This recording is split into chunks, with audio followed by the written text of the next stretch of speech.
team. Cowboys. And who I'm rolling with, huh? Welcome to another episode of Classic Dallas Cowboys Talk. I am Sean Farrell. God is great all the time. All the time, God is great. Jesus Christ died and he rose again. Just going to get into it. Okay. So, I saw a video that titled Did Kevin Williams save the 1995 season? Okay. Or the title was Kevin Williams saves the 1995 season. Okay. So I thought hard about this. The game, we had lost our previous two games. Okay.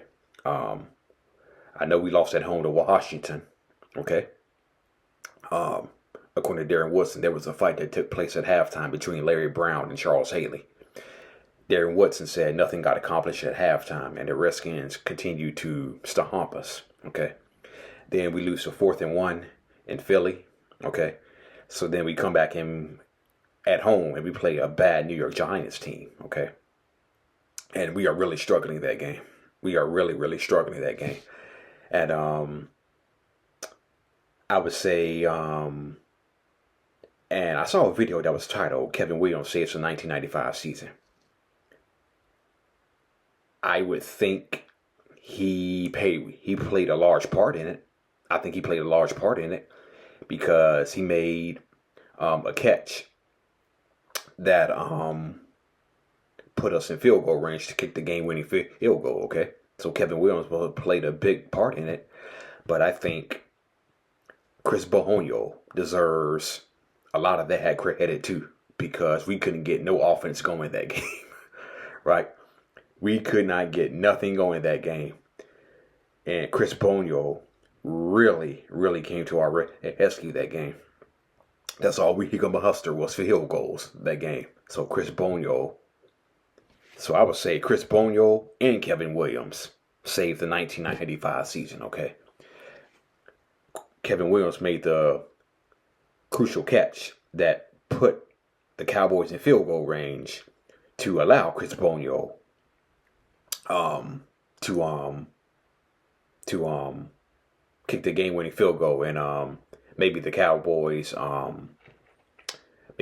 had a couple of other plays too, but Chris Boniol and Kevin Williams, I think, saved the 1995 season. Okay. 10 more yards. Another first down. Aikman retreats. Still no good. Pass is to Kevin Williams. A catch for Kevin Williams. He's come out of today. He's getting out of it today. That was a great catch. I mean, he got open and he just lays out. Watch how he stretches out to catch that ball. I mean, not only stretching out, getting your hands out there, making that catch, but then holding on to it. I mean, look at that. Whoa, that's a heck of a catch. Yeah.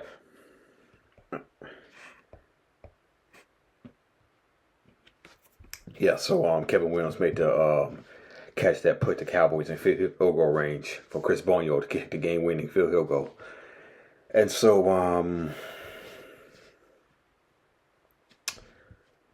we win that game 21-20.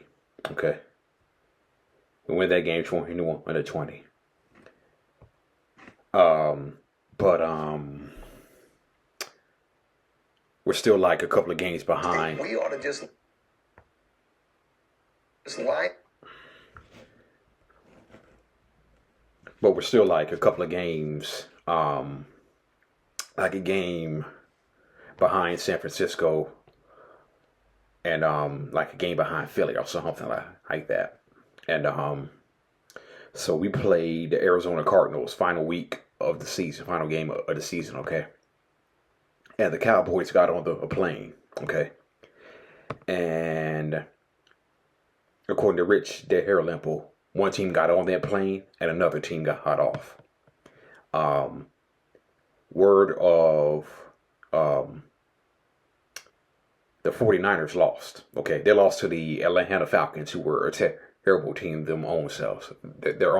Okay, they lost to the Atlanta Falcons. Philadelphia lost. Okay, And so the Cowboys came into Arizona, a completely different team, okay?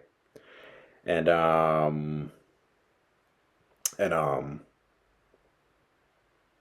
needless to say, the Cowboys blew out the Arizona Cardinals, okay? Kevin Williams again, played a big role. Had 200 plus receiving yards. Emmitt Smith broke the all-time touchdown record for touchdowns in the season. Yeah. Up and play our game of football the way we know how to play it. On Christmas night in the Arizona desert, Dallas resurrected the season with its best performance since opening day. Losses by the Eagles and 49ers meant that the Cowboys could clinch the division crown and play off home field advantage with a victory. And it would be supporting player Kevin Williams taking the leading man's role, with 9 catches for over 200 yards and a pair of touchdowns. Here's a pass to Kevin Williams, the 3 at the 15, turns a curl at the 10, to the 5, touchdown Cowboys! Aikman drops, wide open, down the middle, thrown, caught, Kevin Williams. 25, 20, 15, 10, 5, he's caught from behind, he grabs himself and pushes himself into the end zone. Boy, that's a great effort by Kevin Williams. The Dallas defense, healthier than it had been in weeks, shifted into high gear, aggressively hounding the Cardinals into 3 sacks and as many turnovers, blowing the game wide open well before halftime. Here's a pass picked off by Brock Berrien at the 30, 25, 20, 15, 10, 5, touchdown Cowboys! Now only one issue still remained unresolved, a record score for Emmitt Smith. Hand off Emmitt Smith at the 5, up to the 3, to the 1, touchdown Emmitt Smith, hello record. The 25th rushing touchdown of the year for Emmitt Smith. Just weeks before, Dallas had been left for dead. Now they were the Super Bowl favorite. In little more than a month, the Cowboys would return to this same stadium and prove they were indeed the very best team in the NFL. What a game! Okay. Yeah, so the Cowboys were obviously the Super Bowl favorites, okay? And so Kevin Williams, as you saw, played a large role in that. We played the Philadelphia Eagles in the opening round of the playoffs, okay? We played the Philadelphia Eagles in the opening round of the playoffs, and the Philadelphia Eagles actually came into Texas Stadium thinking they were going to take this game from us. The Philadelphia Eagles actually thought they were going to come into Texas Stadium and take it from us. As a matter of fact, Rodney Peete, who had been the backup with us the year before, he was a backup with the Cowboys the year before, he called the Cowboys overrated and beatable. Well, needless to say, Darren Woodson pretty much took care of him in the second quarter, okay, I believe. Darren Woodson pretty much took care of him when he knocked out Rodney Peete. And in comes Randall Cunningham, who missed the entire week with the birth of his child, okay? And, yeah, needless to say, we crushed him 30-11, okay? And again, Kevin Williams, due to the coverage on Michael Irvin, he was the man. This afternoon, the Eagles, who beat the Cowboys at the vet, beat them dramatically up against a tremendous challenge. Down with the Eagles! Yeah! Dominate! Dominate! Dominate! Dominate! Dominate!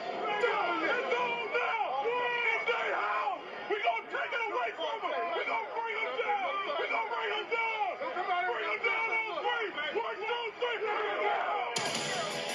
It was the Eagles and not the Cowboys who fell, as the Dallas defense stuffed the run, limiting Philadelphia to a miserly 74 yards.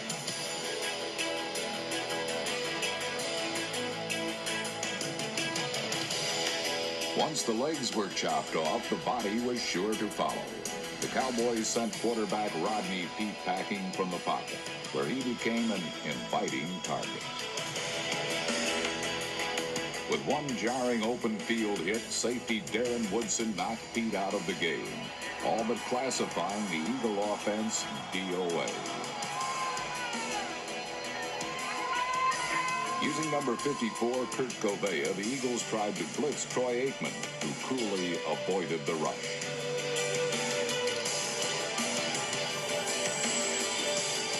With prime receiver Michael Irvin taken away by coverage, Aikman directed his focus toward Kevin Williams, who responded with 6 catches for 124 yards.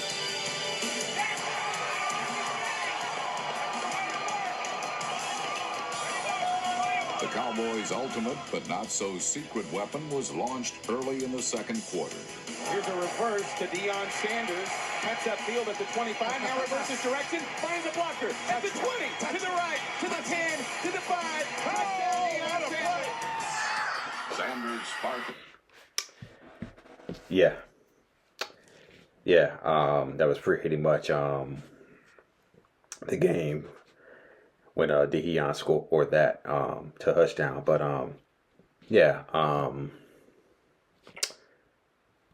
the Kevin Williams. So the question is, did Kevin Williams save the 1995 season? I would say it was 50% Kevin Williams and it was 50% Chris Boniol, okay? Because, again, it was Chris Boniol who really rescued us versus the Giants, okay? So I would just say Kevin Williams and Chris Boniol, they both saved the 1995 season, okay?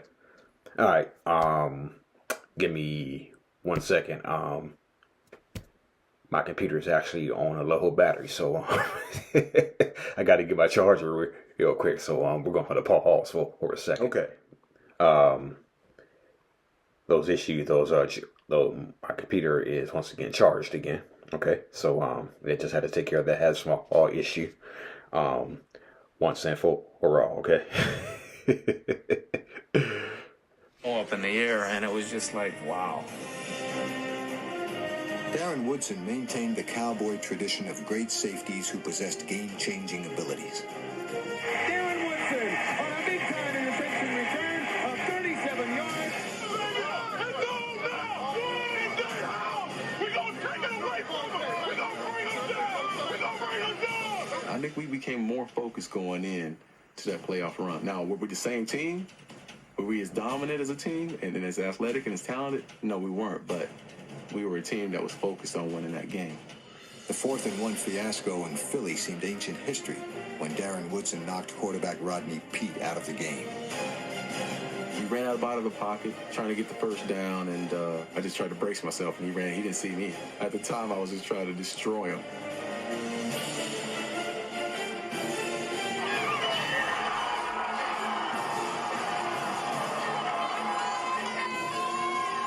Cowboy fans saw why Deion Sanders was called prime time. Here's a reverse to Deion Sanders.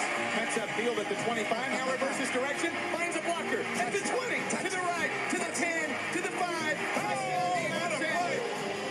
You just shook your head, and we're like, that's unbelievable. And I remember all that anybody was concerned about was not was he going to get in the end zone, but what type of dance he would do when he finally did. Here he goes. Here he goes. Deion Sanders scores on the offense. The Sanders temple in the end zone.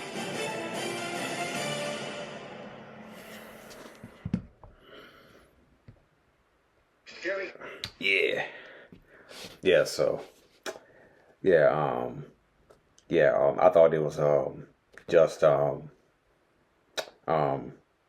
just want to get Rich Daryl's perspective and also get Daryl Johnson's perspective on that Deion reverse touchdown. Miles Austin. Final topic. Miles Austin. Pretty good receiver for us.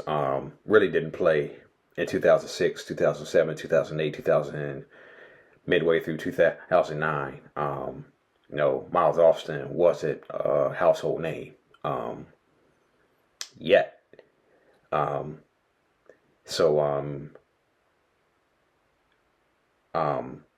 According to Cowboy players and coaches, he was a good receiver, but he wasn't doing it on a consistent basis. Okay.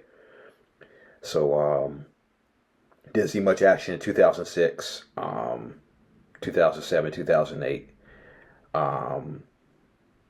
Midway through 2009, he still wasn't seeing much action due to Roy Williams being there. But I think the change, we all know that the change came during the overtime game versus the Kansas City Chiefs, where Miles Austin had his career game. Not only did he have his career game, he also scored the winning touchdown in overtime from Tony Romo.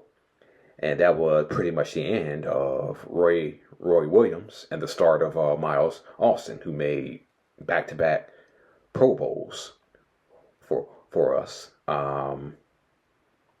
Then he started having hamstring issues, and pretty much the end of Miles Austin. But it's just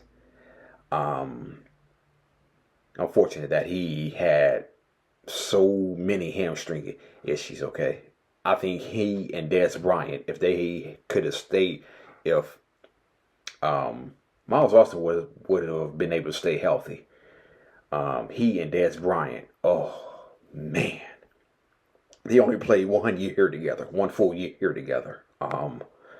Dez Bryant and Miles Austin, and so I think they could have been a receiving duo. About as good as C.D. Lamb and George Pickens. But again, Austin had hamstring issues. Dez Bryant was coming into his own year after year, improving year after year. But Miles Austin's first ever NFL touchdown, okay?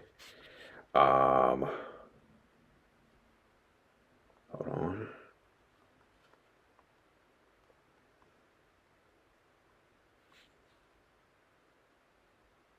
There you go. Okay. Yeah, so Miles Austin, first ever touchdown. Okay. Came in ironically enough, in the 2006 Wild Card game versus the Seattle Seahawks. Okay. I know the irony, right? Bill Parcells was still there. Yep. Bill Parcells was still there.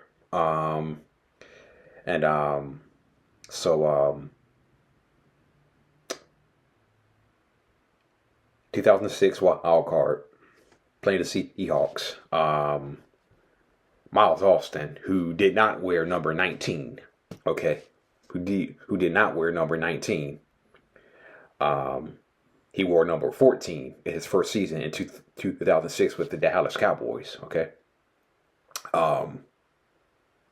First ever NFL touchdown was a kickoff return against the Seattle Seahawks. Seattle, Julian Peterson ready to come on with his defense. Kickoff from Brown, taken by Miles Austin from the 7. Miles Austin with a big run back down the sideline, out in front of the Cowboy bench, and Miles Austin will take it all the way in for a 93-yard kickoff return touchdown. No flags. Boy, you talk about momentum changers. Here's a wedge. You slide the wedge to the left. They because the ball goes to the left, they slide the wedge. He gets right in behind the wedge and hits that thing. Miles Austin at a point right here, into the wedge, now through the wedge. Now it's just Miles Austin and his speed. Yeah. Dallas 17, Seattle 13.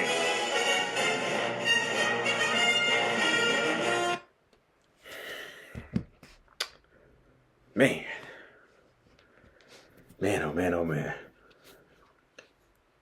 It's just too bad we all remember it for the way it ended, right? And I'm not even going to bring that up. It still pains me to this day, along with they has called it in 2014. That still pains me. Okay, still pains me. All right, that's it, and that's all for Classic Dallas Cowboys talk.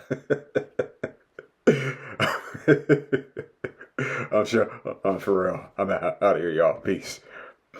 Who? Cowboys. What's my blue and gray team? Cowboys. And who I'm rolling with, huh? My Cowboys. Steelers better get it right. Giants better get it right. Who? Cowboys. What's my blue and gray team? Cowboys. And who I'm rolling with, huh? My Cowboys. Eagles better get it right. Skins better get it right.